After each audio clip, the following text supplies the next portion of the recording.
Hello, কেমন আছো বলো তোমরা সবাই? আমার নিট বাংলা চ্যানেলে তোমাদের অনেক অনেক ওয়েলকাম। আজকে আবার অনেক দিন বাদে ইউটিউবে একটু পড়াবো।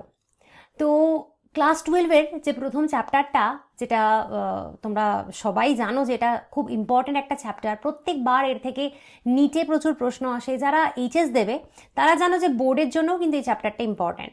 তো এই চ্যাপ্টারটা হচ্ছে কোনটা, যেটা sexual reproduction in flowering plants, সপুষ্পক উদ্ভিদের যৌন জনন। এই চ্যাপ্টারটার একদম প্রথমের একটা পার্ট রয়েছে স্ট্যামেন অ্যান্ড মাইক্রোস্পোরাঞ্জিয়াম, পুংকেশর এবং পুংরেণুস্থলী।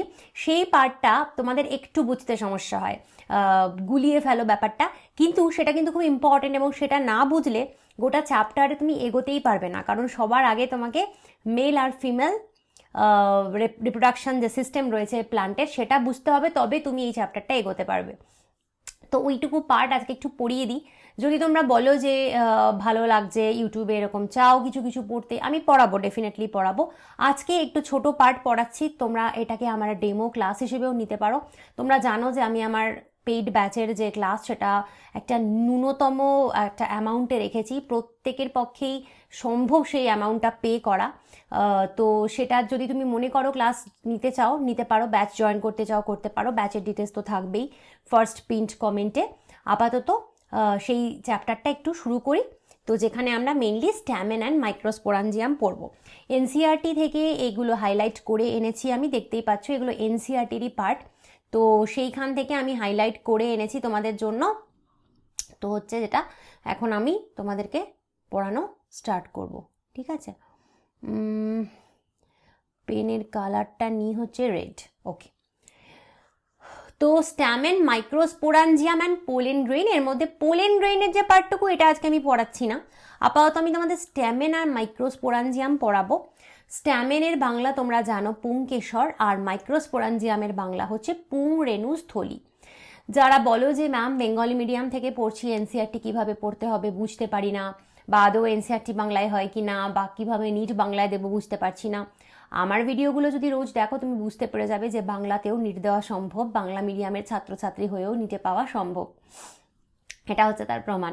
দেখো এনসিআরটির ইংলিশ বাংলা দুটো ভার্সন থেকেই আমি তোমাদের পড়াচ্ছি, কমপ্লিটলি ইংলিশ বাংলা দুটো ভাষাতে বলে বলে পড়াবো। তো এইভাবে তোমাদেরকে পড়িয়ে দেবো। এবার তোমরা জানো যে একটা ফ্লাওয়ারের মেইন 4টে পার্ট থাকে, তাই না? ক্যালিক্স, করোলা, অ্যান্ড্রোয়েশিয়াম, গাইনোয়েশিয়াম, বৃতি, দলমণ্ডল, পুংস্তবক বা পুংকেশর চক্র, স্ত্রীস্তবক বা স্ত্রীকেশর চক্র।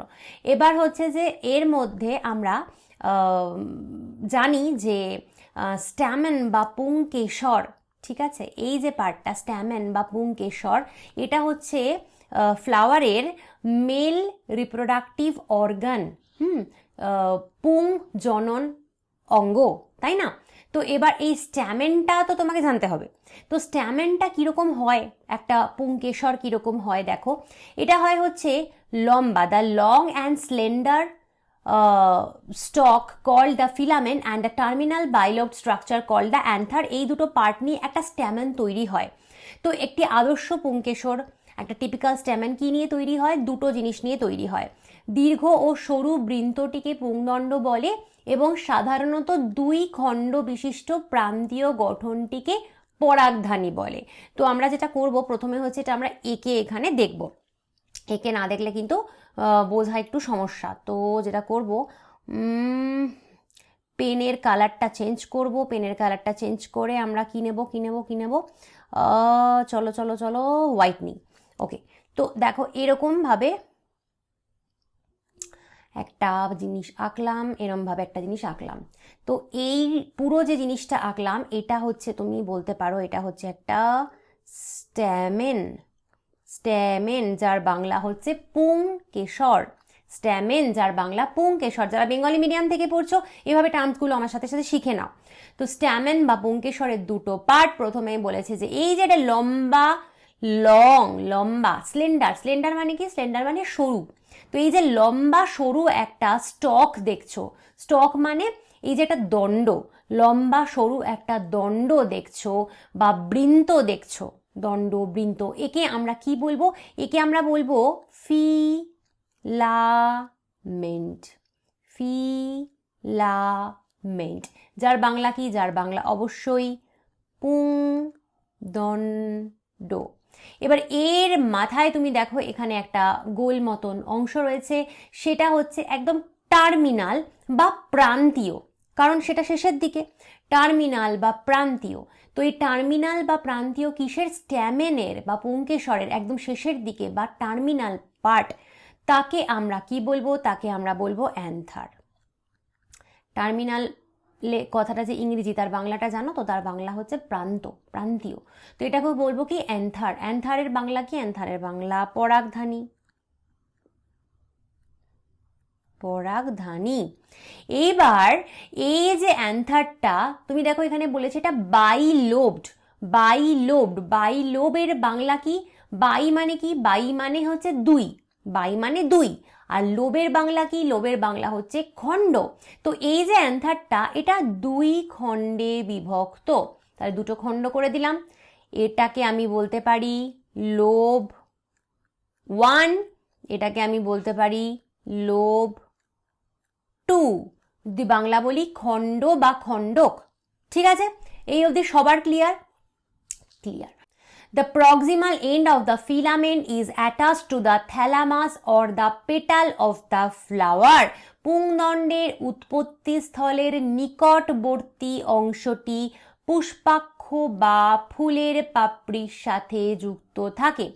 আচ্ছা, তোমাকে আমি টার্মিনাল পার্ট কোনটা বলেছি? টার্মিনাল আমি এখানে টি লিখলাম, টি মানে টার্মিনাল বা প্রান্তীয়। কিসের? এই যে স্ট্যামেনটা বা পুংকেশরটা, তার যেটা টার্মিনাল পার্ট, প্রান্তীয় অংশ আমরা দেখেছি। এই যে অংশটা, এটাকে আমরা বলবো প্রক্সিমাল, পি। প্রক্সিমাল মানে নিকটবর্তী। টার্মিনাল মানে যেমন দূরবর্তী, প্রান্তীয়, তেমনি প্রক্সিমাল মানে হচ্ছে নিকটবর্তী। ঠিক আছে, তো কিসের নিকটবর্তী? যেখান থেকে স্ট্যামেনটা সৃষ্টি হয়, স্ট্যামেনটা যে তৈরি হয়েছে, এই যে নিকটবর্তী পার্টটা, প্রক্সিমাল পার্টটা, সেটা কিসের সাথে জুড়ে থাকে? দেখো, সেটা আইদার তোমার এরকম একটা থ্যালামাসের সাথে জুড়ে থাকে, থ্যালামাসের সাথে জুড়ে থাকে। থ্যালামাসের বাংলা কি? থ্যালামাসের বাংলা পুষ্পাক্ষ। তুমি জানো এরকম একটা ফোলা মতন, মোটা মতন অংশ, এরকম যেরকম একটা ফোলা মোটা অংশ হয়, যাকে আমরা থ্যালামাস বা পুষ্পাক্ষ বলি। তো তার সাথে যুক্ত থাকে হচ্ছে এই স্ট্যামেনটা। স্ট্যামেনটার প্রক্সিমাল এন্ড বা নিকটবর্তী অংশ তার সাথে জুড়ে থাকে, থ্যালামাসের সাথে। অথবা কখনো কখনো এটা থ্যালামাস বা পুষ্পাক্ষের সাথে না জুড়ে ডাইরেক্ট ফুলের পাপড়ির সাথেও জুড়তে পারে, পেটালের সাথেও জুড়তে পারে। ঠিক আছে, সেক্ষেত্রে ধরো আমি যদি সেটা করি, তাহলে প্রথমত তো হচ্ছে থ্যালামাসটা মুছলাম, নিয়ে আঁকবো ফুলের পাপড়ি। বুঝলে? চলো ফুলের পাপড়ি আঁকা যাক। ফুলের পাপড়ি যখন, ফুলের পাপড়ি তো গ্রিন হবে না, ফুলের পাপড়ি আমরা নেব হচ্ছে কালার রেড। তো অনেক সময় এরকম একটা ফুলের পাপড়ির সাথে, পেটালের সাথে বা পাপড়ির সাথেও কিন্তু এরকমভাবে স্ট্যামেন জুড়ে থাকতে পারে। তাহলে স্ট্যামেনের যেটা নিকটবর্তী পার্ট বা প্রক্সিমাল এন্ড, সেটা কখনো কখনো ফুলের পাপড়ি বা পেটালের সাথে জুড়ে থাকে, কখনো কখনো মোটা থ্যালামাস বা পুষ্পাক্ষের সাথেও জুড়ে থাকে। Clear? Clear. The number and length of stamens are variable in flowers of different species. বিভিন্ন প্রজাতির ফুলে পুংকেশরের সংখ্যা এবং দৈর্ঘ্য বিভিন্ন হয়। এবার দেখো, এই যে স্ট্যামেনটা আমি তোমাকে দেখালাম, পুংকেশর দেখালাম, এটা কি একটাই থাকে? একটা ফুলে একটাই থাকে? না, সেটা ডিপেন্ড করছে তুমি কোন প্রজাতি বা কোন স্পিসিসের ফুলের কথা বলছো। কোনো কোনো ফুলে এটা একের বেশিও থাকতে পারে, কোনো কোনো ফুলে এক থাকতে পারে। তো এটা ডিপেন্ড করছে কোন ফুলের কথা বলছো। আর এই যে দৈর্ঘ্যটা, এই যে ধরো কতটা লম্বা হবে এটা, তাই না? এবার সেই দৈর্ঘ্যটা কি পার্টিকুলার একটাই হয়? না, কোনো কোনো ফুলে লম্বা বেশি হয়, কোনো কোনো ফুলে বেটে হয়, কোনো কোনো ফুলে মিডিয়াম হয়। তো ফুলের প্রজাতির সাপেক্ষে কিন্তু এই দৈর্ঘ্যটাও বা লেন্থটাও কিন্তু স্ট্যামেনের আলাদা আলাদা হয়। এবার দেখো, এইটুকু পার্ট থেকে কোনো কিছুই এমন নেই যে খুব কঠিন, কিন্তু যদি তুমি এটাই খুব তাড়াতাড়ি করে পড়ো বা নিটের আগে খুব ফাস্ট রিভিশন দিতে গিয়ে দেখবে গুলিয়ে গেছে, তাহলে যেটা আমাদের করতে হবে, নিটটা খুব আস্তে আস্তে আস্তে আস্তে এরকম টুকরো টুকরো টুকরো করে পার্ট নিয়ে এগোতে হবে, দেখবে তাহলে কিন্তু এটা খুব সহজ, এটা তোমার মাথাতেও ঢুকে যাচ্ছে, তোমার একদম ক্রিস্টাল ক্লিয়ার কনসেপ্ট থাকছে, কিন্তু এইভাবে কিন্তু পড়তে হবে। এবার আমরা দেখব আর টিপিক্যাল অ্যাঞ্জিওস্পার্ম অ্যান্থার ইজ বাইলোবড। সেটা তো আমরা একটু আগে দেখলাম যে একটা গুপ্তবীজী উদ্ভিদের আদর্শ পরাগধানী দ্বিখণ্ডক বিশিষ্ট হয়। এই যে তোমাকে আমি এখানে লিখে দিয়েছি, এটা একটা লোব, এটা একটা লোব, দুটো খণ্ডক। এবার এটাকে না আমরা একটু বড় করে দেখি, চলো। আমার পয়েন্টার অপশান খুঁজে পেতে খুব অসুবিধা হয় জানো তো। চলো এইবার আমরা শুধু এই অ্যান্থারটাকে দেখব, একটু বড় করে দিলাম, শুধু এবার আমরা অ্যান্থার দেখব। হ্যাঁ, ফিলামেন্ট নিয়ে আমাদের এখন আর মাথা ব্যথা নেই, আমরা এখন পুংদণ্ড নিয়ে দেখব না, আমরা এখন শুধুমাত্র অ্যান্থার নিয়ে কথা বলবো, পরাগধানী নিয়ে কথা বলবো। তো দুটো লোব আছে, চলো আবার তোমাকে আমি লিখে দিচ্ছি, L1 মানে লোব 1, L2 মানে লোব 2, তাহলে হচ্ছে দুটো খণ্ডক, একটা খণ্ডক দুটো খণ্ডক। Fine. With each lobe having 2 theca, that is they are a dithecous, এবং প্রতিটি খণ্ডক আবার দুইটি প্রকোষ্ঠ বিশিষ্ট হয়, অর্থাৎ এগুলো দ্বিপ্রকোষ্ঠ বিশিষ্ট অর ডাইথেকাস। মানে কি, এই যে এক একটা যে লোব বা খণ্ডক সেটা আবার দেখো এরকম হবে, বুঝতে পারলে? এবার এটাকে আমি বলবো কি, এটাকে বলবো থেকা 1, এটাকে বলবো থেকা 2। সিমিলারলি এখানেও কিন্তু থেকা 1, এটা হচ্ছে থেকা 2। আর থেকার বাংলা কি? থেকার বাংলা হচ্ছে প্রকোষ্ঠ, প্রকোষ্ঠ। তাহলে প্রত্যেকটা খণ্ডক বা প্রত্যেকটা লোব সেটা আবার দুটো ভাগে বিভক্ত, এক একটাকে আমরা বলবো থেকা আর বাংলায় বলবো হচ্ছে প্রকোষ্ঠ। এবার তাহলে তুমি দেখো একটা অ্যান্থারে টোটাল কটা থেকা রয়েছে? 4টে থেকা, কারণ একটা অ্যান্থারে দুটো লোব থাকে, এক একটা লোবে দুটো থেকা থাকে, তাহলে টোটাল একটা অ্যান্থারে 4টে থেকা থাকে, তাই তো? এই অবধি হলো। তাই আমরা বলবো একে ডাইথেকাস, ডাই মানে দুই, দ্বি প্রকোষ্ঠ বিশিষ্ট, কারণ এক একটা লোবে দুটো করে থেকা থাকে তাই। Often a longitudinal groove runs lengthwise separating the theca. তো দেখো তোমাকে বাংলায় বলছে যে প্রায়শই একটু অনুদৈর্ঘ্য খাঁজ পরাগধানীর দৈর্ঘ্য বরাবর বিস্তৃত হয়ে প্রকোষ্ঠ দুটিকে পরস্পর থেকে পৃথক রাখে। তো এই যে একটা লম্বা জিনিস দেখছো বা এই যে একটা দেখছো, এটাকে লঙ্গিচুডিনাল গ্রুভ। লঙ্গিচুডিনাল কথাটার মানে কি?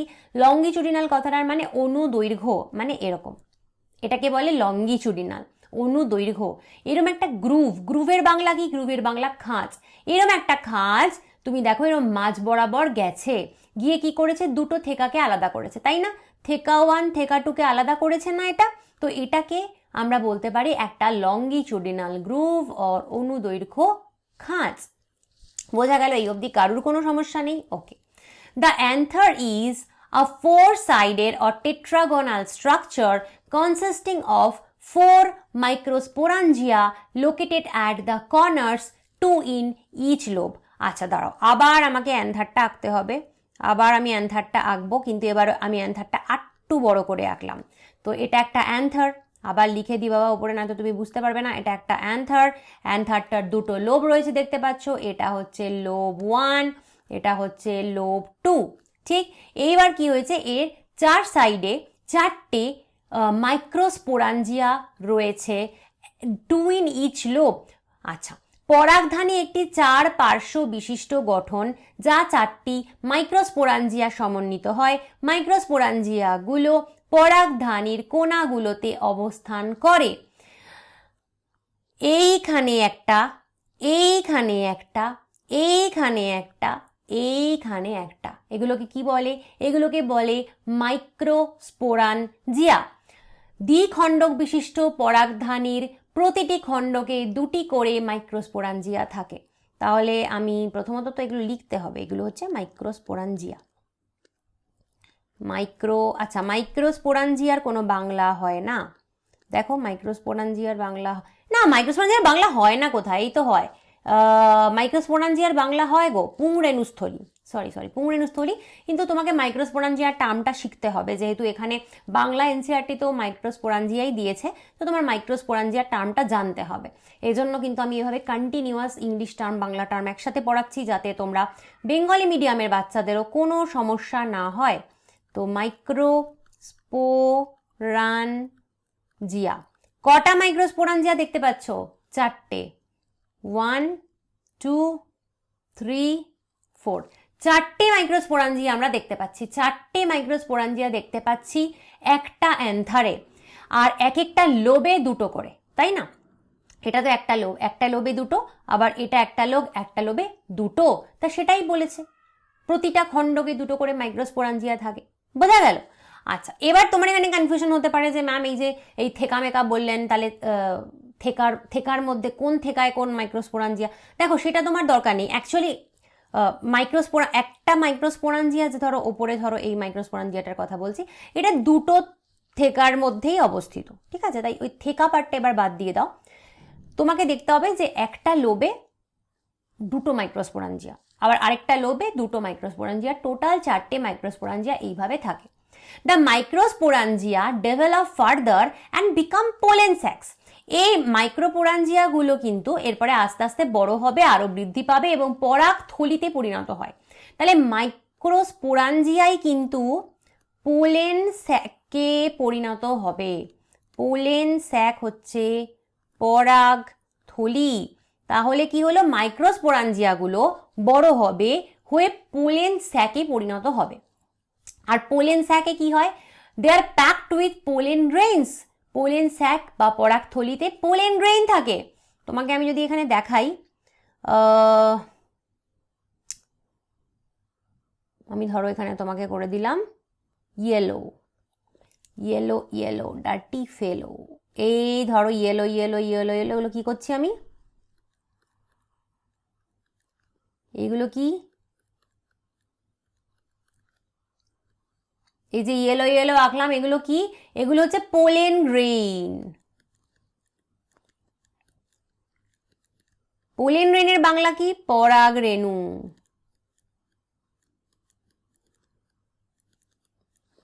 পোলেন গ্রেইন বা পরাগ রেণু তাহলে কোথায় থাকে? বোঝা গেল? সেগুলো কোথায় থাকে? পোলেন গ্রেইন বা পরাগ রেণু থাকে পোলেন স্যাকের মধ্যে। পোলেন স্যাকের বাংলা পরাগথলি। পোলেন স্যাকটা কি? পোলেন স্যাক কিছুই না, মাইক্রোস্পোরাঞ্জিয়াই যখন ডেভেলপ হয় হয়ে পোলেন স্যাক তৈরি হয়। বোঝা গেল? তাহলে একটা অ্যান্থারে এরকম 4টে মাইক্রোস্পোরাঞ্জিয়া থাকে, যার মধ্যে পোলেন গ্রেইন বা পরাগ রেণু থাকে। ক্লিয়ার? ওকে, নেক্সট। এবার এই যে মাইক্রোস্পোরাঞ্জিয়ামটা আঁকলাম না, এই মাইক্রোস্পোরাঞ্জিয়ামটা একটা ভীষণ কিন্তু ইম্পর্টেন্ট জিনিস। তো এই মাইক্রোস্পোরাঞ্জিয়ামটা স্ট্রাকচার আমাদের জানতে হবে। So it is generally surrounded by 4 wall layers.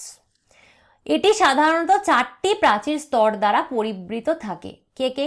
The epidermis, endothecium, middle layers and tapetum. এপিডার্মিসের বাংলা এপিডার্মিস, এন্ডোথেসিয়ামের বাংলা এন্ডোথেসিয়াম, মিডল লেয়ারের বাংলা মধ্যস্তর, ট্যাপেটামের বাংলা ট্যাপেটাম। আলাদা করে কোনো বাংলা নেই। তাহলে একটা মাইক্রোস্পোরাঞ্জিয়ামকে ঘিরে এরকম 4টে ওয়াল থাকে। সব থেকে বাইরের দিকে থাকে এপিডার্মিস, সব থেকে ভেতরের দিকে থাকে ট্যাপেটাম। চলো ছবি দেখবো। এটা তোমাদের এনসিইআরটির ছবি দেখতে পাচ্ছ। এটা একটা অ্যান্থারের ছবি, অ্যান্থার। এটা পরাগধানীর ছবি। দেখো, এটা যেহেতু তুমি 3Dতে দেখছো না, তুমি 2Dতে দেখছো, তার জন্য এরকম ছবিটা লাগছে, কিন্তু আসলে তো অ্যান্থার অন্যরকম হয়। তুমি 2Dতে দেখছো বলে ছবিটা এইভাবে দেখাতে পাচ্ছি তোমায়। তো অ্যান্থারের মধ্যে দেখো, এখানে তুমি দেখতে পাবে প্রথমে, চলো দেখাই, এখানে মাইক্রোস্পোরাঞ্জিয়ামগুলোকে আমরা প্রথমে হাইলাইট করব, ঠিক আছে? মাইক্রোস্পোরাঞ্জিয়ামগুলোকে চলো করি। তাহলে এখানে মাইক্রোস্পোরাঞ্জিয়াম কোন কোনগুলো দেখো। তো দেখো, এটা একটা মাইক্রোস্পোরাঞ্জিয়াম M1, এটা একটা মাইক্রোস্পোরাঞ্জিয়াম M2, এটা একটা মাইক্রোস্পোরাঞ্জিয়াম M3, আর এটা একটা মাইক্রোস্পোরাঞ্জিয়াম M4। তাহলে 4টে মাইক্রোস্পোরাঞ্জিয়াম এরকম 4টে কোনায় রয়েছে। ভালো কথা। আচ্ছা, চিনতে পারছো তো এটা কি? এটা হচ্ছে একটা, বলো এটা কি? এটা একটা লোব L1, এটা হচ্ছে আরেকটা লোব L2। দুটো লোবের মাঝে দেখো কানেকটিভ বলে রয়েছে, কানেকটিভের বাংলা হচ্ছে যোজক। কেন? কারণ দুটো লোবকে জুড়েছে, দুটো লোবকে বা দুটো খণ্ডককে ও জুড়েছে, তাই ওর নাম কানেকটিভ বা যোজক। ক্লিয়ার? এইবার দেখো চারটে ওয়াল থাকবে, সবার বাইরে থাকবে, দেখো এই যে একদম বাইরের দিকের ওয়ালটা হচ্ছে এপিডার্মিস, তার পরের যে ওয়ালটা সেটা হচ্ছে এন্ডোথেসিয়াম। দেখো বাইরের ওয়ালটা এপিডার্মিস, তো এটা এপিডার্মিস হলো। এবারে এই যে ওয়ালটা সেটা হচ্ছে ওয়াল 2 এন্ডোথেসিয়াম, ঠিক আছে। থার্ড ওয়াল হচ্ছে এই যে ভেতরের ওয়ালটা, এটা হচ্ছে মিডল লেয়ার, মিডল লেয়ার 3 নম্বর ওয়াল। আর 4 নম্বর ওয়াল হচ্ছে এইটা, যেটা হচ্ছে ট্যাপেটাম। তোমাকে আমি বলেছি যে মাইক্রোস্পোরাঞ্জিয়াম সব থেকে বাইরের দিকে থাকবে এপিডার্মিস ওয়ালের মধ্যে, আর সব থেকে ভেতরের দিকে থাকবে ট্যাপেটাম। তাহলে ট্যাপেটাম, তারপরে মিডল লেয়ার, তারপরে এন্ডোথেসিয়াম, তারপরে এপিডার্মিস। ক্লিয়ার? এই অবধি ক্লিয়ার হলো? ওকে। এইবার দেখো, এবার বলছে যে the outer 3 wall layers perform the function of protection and help in dehiscence of anther to release the pollen. তো বাইরের দিকের মাইক্রোস্পোরাঞ্জিয়ামের বাইরের দিকের 3টি প্রাচীর স্তর সুরক্ষা প্রদানের কাজ করে এবং পরাগধানীর বিদারণ ঘটিয়ে পরাগ রেণুর নির্গমনে সাহায্য করে। তোমার বাড়িতে যখন ওয়াল থাকে, ওয়ালটা অ্যাকচুয়াল কি করে গো? তোমাকে প্রোটেকশন দেয় তো, ঝড় বৃষ্টি থেকে, রোদের থেকে, বাইরের চোর ডাকাতের থেকে, বাইরের মানুষের থেকে তোমাকে প্রোটেকশন দেয়। তো এই ওয়ালগুলো, এই যে বাইরের দিকের পরপরের 3টে ওয়াল, তাদেরও কাজ হচ্ছে মাইক্রোস্পোরাঞ্জিয়ামকে প্রোটেকশন দেওয়া বা সুরক্ষা দেওয়া। আর কি করে? এছাড়া যখন এই যে তোমাকে ছবিতে দেখিয়েছি না, এই পোলেন গ্রেইন বা পরাগ রেণু, এই পোলেন গ্রেইন বা পরাগ রেণুগুলো যখন ভবিষ্যতে ফেটে বেরোবে, সেটাতেও কিন্তু সাহায্য করে ওই বাইরের দিকের 3টে ওয়াল। দেখো তুমি জানো যে পরাগ রেণু বা পোলেন গ্রেইন কিন্তু ফুল থেকে বেরোতে হবে, তবেই তো সেগুলো উড়ে উড়ে গিয়ে অন্য জায়গায় গিয়ে পড়বে এবং সেখান থেকে তারপরে কি হবে? সেখান থেকে গাছ গজাবে, তাই না? তো পরাগ রেণুকে তো ফুলের বাইরে আসতেই হবে, পোলেন গ্রেইনকে ফুলের বাইরে আসতেই হবে, নয়তো নতুন গাছ গজাবে কি করে? তো এই পরাগ রেণুকে ফাটিয়ে যে বাইরে বার করা, এই কাজটাকে বলে, কি বলে এটাকে? ইংরেজিতে বলে হচ্ছে ডেহিসেন্স অফ অ্যান্থার, যেটাকে বাংলায় বলে হচ্ছে পরাগধানীর বিদারণ ঘটিয়ে আলটিমেটলি এই পোলেন গ্রেইনগুলোকে বাইরে বার করতে হবে। এই দুটো কাজ হচ্ছে 3টে ওয়ালের। তাহলে মাথায় রাখবে, প্রথম বাইরের দিকে যে 3টে ওয়াল মানে এপিডার্মিস, এন্ডোথেসিয়াম আর মিডল লেয়ার, এদের কাজ কি? এদের কাজ হচ্ছে পুরো বিষয়টাকে প্রোটেক্ট করা, সুরক্ষা দেওয়া এবং অ্যান্থারকে ফাটিয়ে দেবে, পরাগধানীকে ফাটিয়ে আলটিমেটলি মাইক্রোস্পোরাঞ্জিয়ামের ভেতরে যে পুতি পরাগগুলো রয়েছে, পোলেনগুলো রয়েছে, তাকে বার করা। তো এই দুটো হচ্ছে এই বাইরের দিকে 3টে ওয়ালের কাজ। তাহলে ভেতরে রইলকে ট্যাপেটাম। তুমি কিন্তু ট্যাপেটামের কাজ এখনো জানো না। ট্যাপেটাম হচ্ছে 4 নম্বর লেয়ার, 4th লেয়ার, একদম ভেতরের দিকের ওয়াল হচ্ছে ট্যাপেটাম। ট্যাপেটামের কাজ কি? দেখো, সেলস কোথায়? আচ্ছা, the innermost wall layer is the tapetum.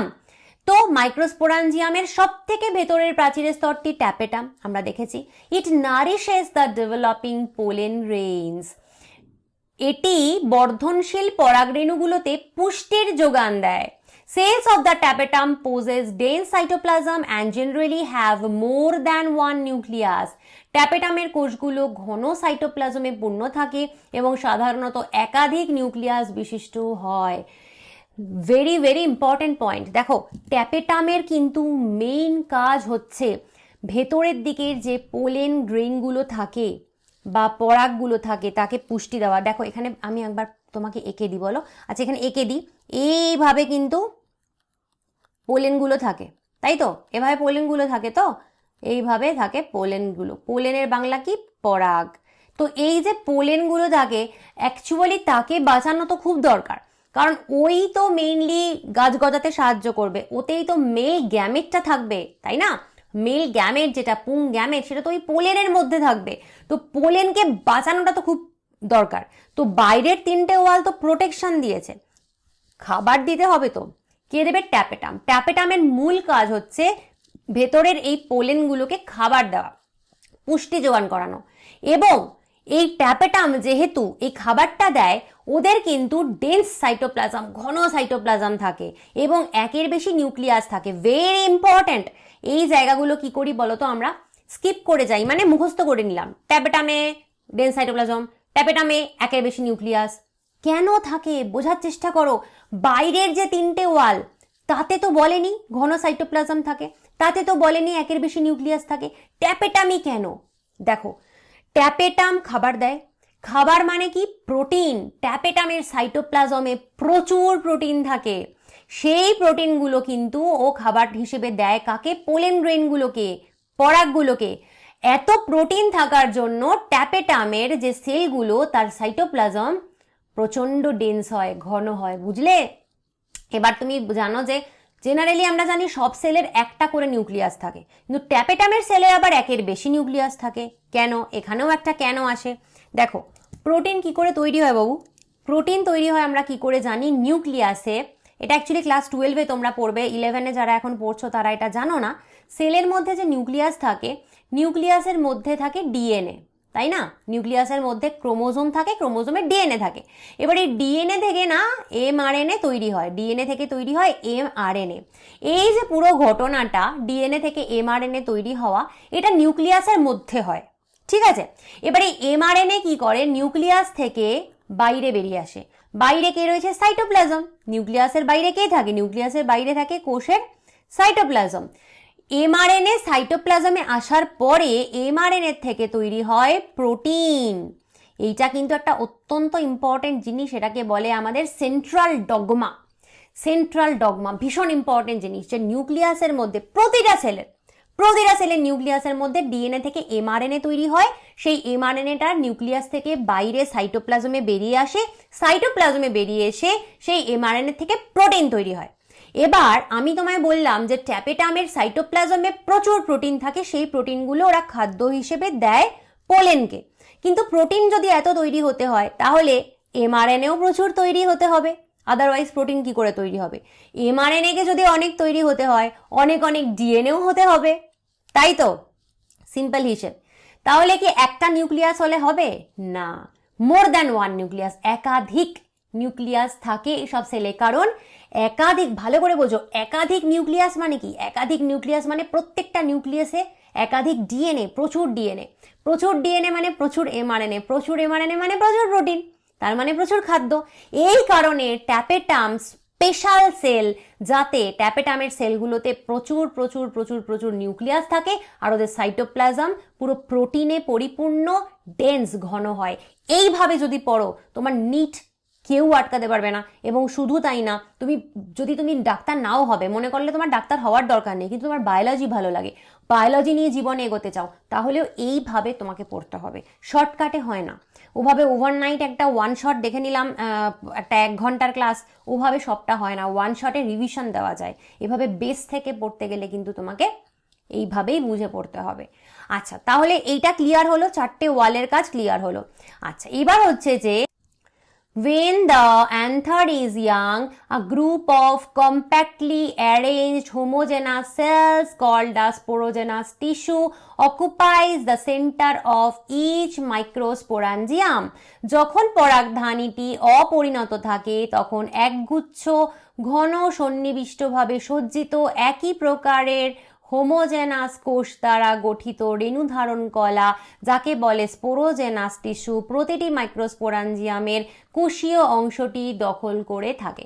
এবার দেখো, পরাগধানী তো জন্মেই ম্যাচিওর হয়ে যায় না। ধরো ফুলটা একদম ছোট্ট, পরাগধানীটাও তখন ছোট্ট, তাই না? অ্যান্থারটা ছোট্ট, ও আস্তে আস্তে বড় হবে। তো যখন ছোট রয়েছে, ইয়াং রয়েছে, তখন তোমার এই এক একটা মাইক্রোস্পোরাঞ্জিয়ামের মাঝখানে এক রকমের টিস্যু থাকে বা কলা থাকে, যাকে বলে স্পোরোজেনাস টিস্যু বা রেণুধারণ কলা, যেটা কিনা হোমোজেনাস সেলস দিয়ে তৈরি। হোমোজেনাস মানে, হোমো মানে কি? হোমো মানে একই প্রকারের এক রকমের তোমার কলা দিয়ে মানে ভর্তি থাকে, সেটাকে বলে রেণুধারণ কলা। ছবিটা দেখলে বুঝতে পারবে। এই যে দেখো, এই জায়গাটাতে, এই মাঝখানটায়, ঠিক মাঝখানটায়, মাইক্রোস্পোরাঞ্জিয়ামের ঠিক মাঝখানটায় স্পোরোজেনাস টিস্যু বা রেণুধারণ কলা থাকে। এই জায়গাটায় থাকে স্পোরোজেনাস টিস্যু বা রেণুধারণ কলা থাকে, ঠিক আছে? এগুলো হচ্ছে একই রকমের সেল কতগুলো দিয়ে তৈরি, তাই এগুলোকে বলে হোমোজেনাস সেলস বা একই প্রকারের সেল দিয়ে তৈরি। সেগুলো হচ্ছে স্পোরোজেনাস টিস্যু বা রেণুধারণ কলা। কোথায় থাকে তোমাকে দেখালাম। মাইক্রোস্পোরাঞ্জিয়ামের ঠিক মাঝখানটায়। ঠিক আছে, ওকে, এইটুকু থাক। এইটুকুতে আগে তোমার আমি বোঝানোর চেষ্টা করছি বায়োলজি কিভাবে পড়তে হয়। বায়োলজি পড়ার নিয়ম আছে, তো নিয়মটা শিখতে হবে, এভাবে বায়োলজি পড়তে হয়। তাহলে আস্তে আস্তে তুমি ধীরে ধীরে ডেফিনেটলি বায়োলজিতে একদিন প্রো হয়ে উঠবে। আমি তোমরা যদি কিছু পড়তে চাও ইউটিউবে ফ্রিতে আমাকে বলো, যদিও ইউটিউবে আমার অনেক ফ্রি লেকচার রয়েছে, চাইলে দেখে নিও। আর ব্যাচ যদি জয়েন করতে চাও করতে পারো। এইভাবে কিন্তু সমস্ত বায়োলজি তোমাকে আমি শেখাবো, বায়োলজিতে পুরো প্রো হয়ে যাবে। আর এই প্রাইসে, এই দামে মানে এর থেকে ভালো কিছু হতে পারে না। ঠিক, তো আজকে আসি, কেমন লাগলো জানিও।